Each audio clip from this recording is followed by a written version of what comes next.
How do you deal with how soon do you know if someone's a keeper or not? Like I guess they say hire fast, fire fast. Well, do you have any policy on that? This is a tough one because, my philosophy, I don't know where I read this, but it takes a year to fully onboard someone, to fully have someone, knowing your firm. But there are early signs, that something is not happening and people are not, acclimating well enough. So I'd rather fire sooner rather than later. But if it's someone who is just having a hard time adjusting, then I will give more of a chance because I do believe that it takes a whole year for someone to be fully on board.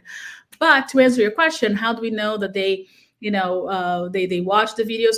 One of the things we do is we track time.